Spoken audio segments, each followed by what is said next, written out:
Unajua bwana, ala ushuani la sana. Umeona? Ushuani hamna ubare. Ushuani hamna mambo ajabu ajabu. Yaani short na relax. Yaani kama unaona mimi niko na bebe wangu mwezi mzima. Hamna mshamba anakusumbua. Hiyo ndo la ushuani. Unatembea una enjoy, una relax, unafanya mambo yako. Upo na mchumba wako unajipeti. Na mama yangu hapa. Huku bwana sio kama kule upande wa wenzetu kule. Mama yangu. Sasa huyu mbona mtoto mzuri kama hivi? Namba mchumba. Wewe unasema ni mtu wako bwana wewe. Mama yangu. Unataka kuharibu sura.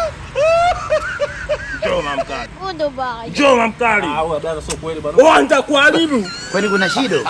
Twende mamkali. Chumba tu wewe. Oh my God. Laza. Ushwari na uswahilini hamna tofauti. Yaani huko babe tu. Oa brother mke wangu.